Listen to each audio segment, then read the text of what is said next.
हमारे इस weekly programme में हर हफ्ते हम आपकी मुलाकात करवाते हैं कुछ जानी मानी हस्तियों से।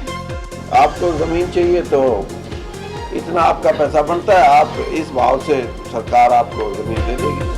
में बने हुए लोगों ने जो पैसा सरकारी कोष में जाना चाहिए था, पैसा सिस्टम बना दिया कि वो इनकी अपनी जेब में जा रहा है। मैं समझता हूँ कि मेरा उद्देश्य केवल एक ही है कि हमारा जो हरियाणा है वो तरक्की करे। तो मुझे एक पीड़ा बहुत सताती है, वो ये कि मैं अपने बच्चों की पार्ट ऑफ ग्रोइंग अप नहीं रहा। आदमी के पास एक ऐसी हॉबी होनी चाहिए जिसको कभी भी प्रोफेशन में कन्वर्ट कर सकता है। कि ये जो कांग्रेस पार्टी है ये ही हमारी सारी समस्याओं की जड़ है। ये उनकी सोच है जो क्रिकेट एडमिनिस्ट्रेटर हैं, जो क्रिकेट को संभाल रहे हैं। शायद उनकी सोच हमारी सोच से अलग है। जिस सोच को चलते हैं ना कि अगर भी हम इससे डरेंगे तो कुछ कर नहीं पाएंगे लाइफ में। इस मुकाम पर पहुंच गया हूं कि लोग मेरे को जानते हैं कि अच्छी पहचान बन गई है। अगले हफ्ते पल दो पल में इसी समय इसी वक्त मुलाकात करेंगे एक और नई हस्ती से।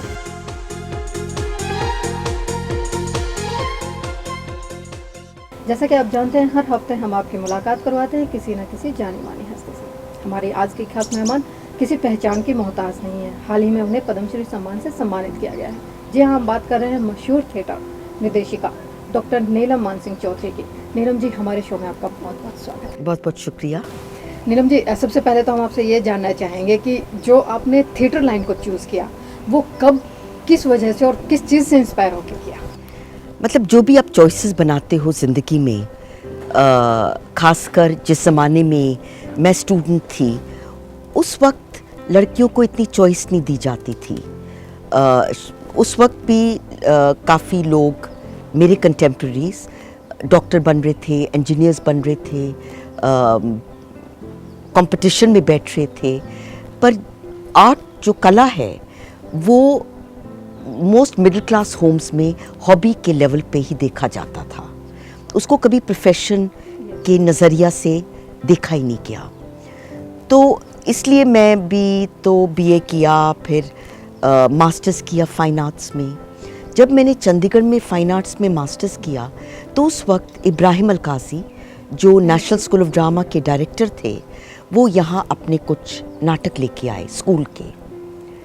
जब मैंने वो नाटक देखे मुझे तो ऐसा लगा जैसे मैंने कुछ वो तजर्बा हासिल किया है जो मुझे मालूम ही नहीं था कि इस देश में एग्जिस्ट करता है। क्योंकि अमृतसर में मैं पैदा हुई, पली बड़ी वहीं, तो नाटक और ड्रामा इसके साथ कोई संबंध नहीं था। मेरे लिए नाटक क्या था वो तो मुझे कोई जानकारी नहीं थी। मेरे लिए यही बहुत एक अनयूजुअल एक्सपीरियंस था कि लड़की और लड़के कैसे एक दूसरे के साथ बहुत नेचुरली और नॉर्मली बात करते हैं। क्योंकि छोटे शहरों में अगर आप रहो तो खासकर 70s में विमेन और मेन की डिवीज़न और सेग्रीगेशन इतनी ज़बरदस्त थी दैट वो कहीं ना कहीं आपकी साइकोलॉजी बन जाती थी। तो मुझे उनके बातचीत से, अलकाज़ी साहब की बातचीत से एक तरह का एटमॉस्फेयर मिला, एक माहौल मिला जो मुझे लगा कि मुझे उस माहौल में कुछ सीखना है। मतलब एक्सप्लोर करने के लिए आपको एक ऑप्शन मिली कि अगर मैं यहाँ जाती हूँ तो मुझे एक इंडिविजुअल जो लेवल है मैन वुमेन का एक कंसेप्ट, नॉट मैन वुमन, खाली पूरा एटमॉस्फेयर ही इतना अलग था। It was such a wonderful atmosphere, such a free atmosphere कि मुझे लगा मैं इस एटमॉस्फेयर का हिस्सा बनना चाहती हूँ। कला की तरफ तो मेरी रुचि थी शुरू से ही। I used to paint, I used to write poetry, but professionally कभी उसे नहीं सोचा। मैम, नीलम जी, आप पाकिस्तान से आपकी फैमिली माइग्रेट हुई इंडिया में, आपके दादा साहब यहाँ पे आए, जैसे ग्रैंडफादर यहाँ पे आए। उस टाइम में अमृतसर में जो आपको एक रिलीजियस एटमॉस्फेयर भी मिला, क्योंकि आपके grandfather he was very religious person, तो उनकी जो ये स्पिरिचुअलिटी जो थी इसका कितना इम्पैक्ट पड़ा? देखिए, मैं तो एक तरह से पोस्ट पार्टीशन में मेरी पूरी पैदाइश और स्कूलिंग वगैरह हुई। पर वो जो आपने स्पिरिचुअल डायमेंशन की बात की, वो तो बहुत प्रभावित हुआ मेरी ज़िंदगी में। कैसे हुआ कि जैसे मेरे दाद के जब पार्टीशन के बाद India was divided into Pakistan and India.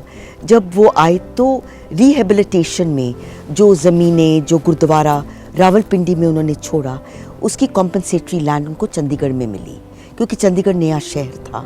यहाँ सब जो भी लोग आए उनको ज़मीनें और बसने के लिए स्पेस मिली। तो एक तरह का जो स्पिरिचुअल लाइफ और जो प्रैक्टिकल लाइफ और रोज़मर्रा की ज़िंदगी थी, उसमें मैंने कोई ज़्यादा फ़र्क नहीं देखा। क्योंकि जब हम यहाँ आते थे बचपन में चंडीगढ़ में, तो गुरुद्वारे में सोते थे, लंगर में खाना खाते थे, जोड़ों की सेवा करते थे, लंगर में रोटियाँ पकाते थे। It was all very dramatic. फिर हम अमृतसर आए या मैं अपने नानके गई। My mother's side was very much part of what you would call the national movement. तो एक तरह पॉलिटिकल फैमिली थी नानके और दूसरा बिल्कुल स्पिरिचुअल फैमिली। माई नाना Sardar Sant Singh was very close to the Nehru family. और ऐसा कहा जाता है कि नेहरू और जिन्ना के बीच में अगर कोई एक कॉन्ड्यूट था कम्युनिकेशन का, वो मेरे नाना थे। सो जब मैं उनके घर में जाती थी तो वहाँ ब्रिज का टेबल लगा होता था, शाम को स्कॉच की ट्रॉली आ जाती थी, माउंट बैटन ब्रिज खेलने आते थे, lady and lord Mountbatten, Nehru आते थे वहाँ उनके घर में, और चंडीगढ़ में गुरुद्वारे में रहना। तो मुझे लगता है ये जो कॉन्फ्लिक्ट और कॉन्ट्रडीज का एक ज़िंदगी था, somewhere that created a sense of, because drama is all about conflict, तो कहीं ना कहीं वो ड्रामेटिक एलिमेंट्स जो मेरी अपने एक्सपोजर के थे, वो कहीं ना कहीं मेरे काम में आए। और काफ़ी हद तक ये जो तजर्बे थे वो मेरे काम की स्पेस में भी आए। जैसे मैंने एक प्ले 2001 में किया था, किचन का था, जिसके बहुत ज़्यादा शो हो चुके हैं। वो एक कम्युनिटी किचन के बारे में था। तो मुझे लगता है कि काफ़ी हद तक वो जो कम्युनिटी किचन, जो लंगर में बहुत वक्त गुजारा, चक्की, सैक्स ऑफ क्लॉथ ऑफ ग्रेन, आटे का छानना, थोक में रोटियां बनना, वो और फिर बना के लोगों को परोसना, जो एक एलिमेंट था मेरे नाटक का, कहीं ना कहीं वो तजर्बे मेरी ज़िंदगी के हिस्से थे और वही मेरे काम में आए। एक तरह से आपको एनएसडी जब आप गए, जो world of imagination something like आपने उसको नाम दिया है, तो एनएसडी में बिताया क्षण कैसा था? आपके कंटेम्प्रेरी उस टाइम में ओमपुरी थे, रोहिणी हट्टेंगड़ी वगैरह थे, निचुरी धिनशा थे, तो एनएसडी का टाइम कैसा रहा? मतलब काफ़ी प्रॉब्लमेटिक टाइम था। प्रॉब्लमेटिक टाइम इसलिए क्योंकि काफ़ी हद तक हमारी जो एजुकेशन थी वो इंग्लैंड में हुई, क्योंकि मेरे फादर डॉक्टर थे और कहीं ना कहीं उनकी फैमिली में एजुकेशन मेरे फादर के ज़रिए आए। और वो पूरी पुरानी कहानी जो हम बहुत किस्से इस तरह के सुनते हैं, मैंने तो फादर के तजर्बे से मुझे मालूम है कि कैसे मेरी दादी ने अपने जेवर गिरवी रखे मेरे फादर को लंदन भेजने के लिए, पढ़ाई के लिए। मेरे फादर की शादी हो चुकी थी, तो बच्चे भी हो चुके थे, तो बच्चों के साथ वो अपना DOMS और PhD इंग्लैंड में किया। तो 5 साल हमारी जो अर्ली स्कूलिंग थी वहाँ लंदन और एडिनबरा में हुई। जब हम वापस आए, I was about 13-14 when I came back, तो जब स्कूल में गए तो अपनी ज़ुबान से बिल्कुल कट गए थे। वैसे तो ज़ुबान सब घर में बोलते थे, माँ भी बाप भी, पर अंग्रेज़ी भी बोलते थे। तो क्योंकि हम कहीं ना कहीं पोस्ट कलोनियल के रेजिड्यूज़ थे और एजुकेशन भी कॉन्वेंट में हुई, कहीं ना कहीं एक फॉल्सिफिकेशन ऑफ वैल्यूज़ जो एक पूरे स्ट्राटा ऑफ सोसाइटी में था, वो काफ़ी हद तक अफेक्ट किया कि जो लोग अंग्रेज़ी बोलते थे उन्हीं के साथ दोस्ती यारी की। और वो जो कहते हैं ना वर्नैक्युलर, और मतलब they were really stupid thoughts, but those thoughts did exist. तो उसी पार्ट का मैं हिस्सा थी। जब मैं NSD आई तब मेरे जैसे लोगों का तो कोई स्थान ही नहीं था वहाँ, क्योंकि उस ज़माने में जो भी लोग, लड़कियाँ तो बहुत कम आती थी, पर जो भी लड़कियाँ आती थी वो एक परंपरा से आती थी। जैसे रोहिणी हट्टेंगड़ी, उनके जो फादर थे उनका अपना मराठी कंपनी थी, जयश्री, जो जयश्री थी, वो गुब्बी कंपनी के जो बहुत पुरानी एक थिएटर कंपनी है जो हम सुनते हैं ना, रेन मशीन्स और थंडर मशीन्स, जहाँ 150 लोग बैक स्टेज करते हैं, वो उस परंपरा से आई थी। जो भी 5-6 लड़कियां थी, ज्योति देश पांडे, गोविंद देश पांडे की बहन, they all came from a family of theatre practitioners. अपनी फैमिली में कंपनीज थी। मेरे जैसे एंग्लिसाइज्ड लड़की, अमृतसर की पली हुई, स्पिरिचुअल बैकग्राउंड, कहाँ से वो फतूर दिमाग में आया कि NST ज्वाइन करने, पता नहीं। और उस ज़माने में क्योंकि पेरेंट्स काफ़ी भोले थे उस सिलसिले में, उनके लिए ठीक है, डॉक्टर नहीं बनी, इंजीनियर नहीं बनी, चलो कुछ आर्ट कर ले शादी से पहले, तो कुछ उसको ज़्यादा महत्व नहीं दिया। और क्योंकि मैं सबसे छोटी थी घर में, ब्रदर डॉक्टर था, यू नो, जैसे चलो special you can say indifference कि अब बहुत बच्चे हो गए, चलो छोटी जो भी करती है करने दो। So I went into theatre really by default. So मेरा प्रॉब्लम ये था कि ना मैं हिंदी बोल सकती थी ना पंजाबी, अंग्रेज़ी का कोई महत्व नहीं था, क्योंकि जो भी काम वहाँ होता था वो हिंदी में था। अगर रोहिणी महाराष्ट्र से थी, वो मराठी का वो फोनेटिक्स हिंदी में आता था, पर हिंदी की जानकारी थी। Naseer was a very good actor even then, Om Puri was also a very good actor, क्योंकि उस ज़माने में कहीं ना कहीं थिएटर एक ज़रिया था फिल्म्स तक पहुंचने का, क्योंकि ये सब उसी फील्ड में, क्योंकि उसी वक्त में श्याम बेनेगल, गोविंद निहलानी, जो हम पैरेलल सिनेमा कहते हैं ना, उसकी कहीं ना कहीं बर्थ हो रही थी, जहाँ आपको खूबसूरत चेहरे नहीं चाहिए, टैलेंट चाहिए। तो it was kind of simultaneous कि एक मूवमेंट भी चल रहा था आर्ट सिनेमा का, नेशनल स्कूल ऑफ ड्रामा की भी स्थापना थी। So in that sense, you know, I think जो भी आए, कुछ एक्सीडेंट की वजह से, कुछ कॉन्शियसली, और मेरे जैसे जो बिल्कुल मालूम ही नहीं था कि वो क्या होगा, तो एडजस्टमेंट प्रॉब्लम्स थी। You know, I was very good in literature, but very poor on the stage. So वो contradictions थी अपनी जगह ढूंढने में। फाइनली नीलम मैम, आपको अपनी जगह जो तलाश जो आपकी थी वो कहाँ जाकर पूरी हुई, और आपका फर्स्ट प्ले जो आपने डायरेक्ट किया वो कब किया और कौन सा था? मेरी शादी हुई तो मैं बॉम्बे चली गई, तो उसी वक्त नसीर और ओमपुरी और ये सब फिल्म इंस्टीट्यूट से अपना कंप्लीट करके बॉम्बे आए।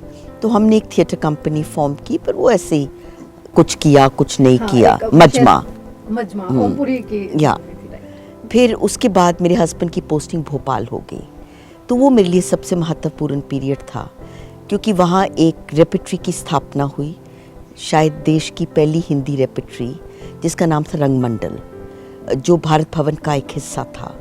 तो वहाँ बीवी कारंत, जो बहुत प्रसिद्ध नाटक निर्देशक हैं और म्यूज़िक कंपोज़र भी हैं, गिरीश कार्नाड के साथ काफ़ी फिल्में भी की हैं, वो वहाँ उनके डायरेक्टर बन के आए और मैं उनके साथ जुड़ गई।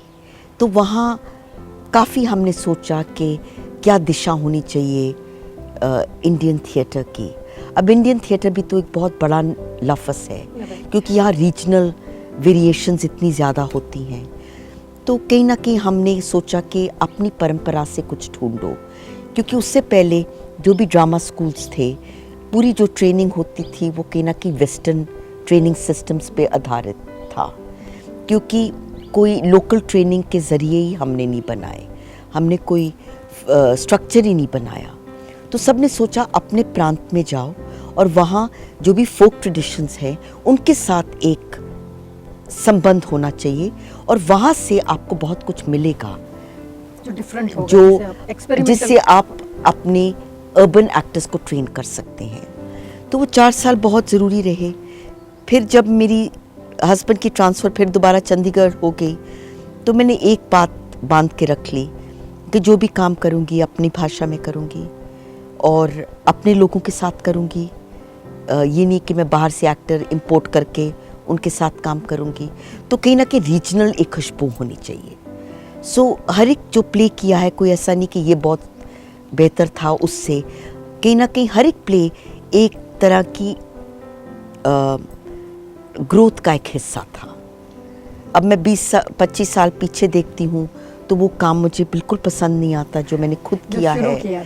तो बहुत ज़रूरी है कि अपना ही काम रिजेक्ट करो। जितनी देर अपना काम रिजेक्ट नहीं करोगे आगे नहीं बढ़ सकोगे। खुद को क्रिटिसाइज किया तो Yes, आगे बढ़ने के लिए एक रास्ता ढूंढना पड़ेगा। तो नीलम मैम, जैसे आपको 30 साल, आप मान ले 25-30 साल हो गए आपको इस फील्ड में, कभी इस तरह का फील है कि एक थिएटर आर्टिस्ट के लिए फाइनेंशियल बैकअप बहुत ज़रूरी है? क्योंकि बहुत से ऐसे आते हैं हमारे कि जो स्ट्रगल करते हैं तो लेकिन एक स्टेज नहीं मिल पाती, तो टैलेंट होने के बावजूद भी वो इस विधा से हट जाते हैं। ये तो एक बहुत बड़ी समस्या है। मैं क्योंकि नौकरी करती हूँ यूनिवर्सिटी में, तो कहीं ना कहीं वो एक रोजी रोटी का जरिया है। पर थिएटर के हिसाब से कमाने का, एटलीस्ट रीजनल थिएटर में, इट्स रियली वेरी प्रॉब्लमैटिक। मतलब कुछ है ही नहीं। मैंने एक ग्रुप चलाया है 25 साल से, वही लोग मेरे साथ 25 साल से काम कर रहे हैं और शायद हम एक ही ग्रुप हैं जो 25 साल से इकट्ठे हैं। लॉयल्टी है, कमिटमेंट है, एक बिलीफ है और एक तरह से मेरी एक्सटेंडेड फैमिली है। मुझे लगता है कि रमन हो, रॉकी हो, गिग गरेवाल, पैमेला, पायल, मेरे फोक म्यूजिशियंस मेहरचंद, अमरजीत, ये नहीं कि वो आते हैं हम काम करते हैं और बाय बाय टाटा, नहीं, हम एक दूसरे की ज़िंदगी के साथ भी जुड़े हुए हैं। और अब उनकी शादियाँ हो गई हैं, कुछ लोग बॉम्बे चले गए हैं, पर जब भी मैं काम करती हूँ वो आने को तैयार हैं, क्योंकि मैंने ये माना है कि मैं कॉस्ट्यूम्स पे भले ना पैसे खर्च करूं या सेट पे, but I am very very careful about paying my actors. अभी भी पैसा ज़्यादा नहीं मिलता, पर जो भी मिलता है वो एक्टर्स पे में बच जाता है। जब उनको पता है कि मैं कुछ नहीं कमा रही, तो एक तरह का एक ट्रस्ट, फाइनेंशियल ट्रस्ट हो जाता है। बट द थिंग इज़ के बहुत, इट्स रियली सैड, कितने सालों के बाद भी, और somebody like me who's been working for so many years, कोई इंफ्रास्ट्रक्चर नहीं। अभी हम केरला जा रहे हैं शो के लिए, टिकटें भी मैं बुक करती हूँ, एयर की, ट्रेन की, कोऑर्डिनेशन मैं करती हूँ, सबको इकट्ठा मैं करती हूँ, रिहर्सल मैं करती हूँ, कॉस्ट्यूम्स मैं करती हूँ, सेट्स मैं करती हूँ, खाना मेरे घर से आता है। सो मतलब काफ़ी प्रॉब्लमैटिक है। अब यहाँ से तो मैं किसी को 12 महीने साल में एम्प्लॉयमेंट दे नहीं सकती, तो सब अपने अपने भाग दौड़ में लगे हैं। मैं कोशिश करती हूँ कि जहाँ भी मेरा बस चले, मैं अपने एक्टर्स को कहीं ना कहीं कोई काम दिलवा दूँ, जिससे but yes, you know, lot of them have gone to Bombay, so it is a huge problem. कभी इस तरह का सोचा मैम कि सरकारें क्यों नहीं इसमें मदद करती? नहीं, सरकार मदद करती है, मदद करती है।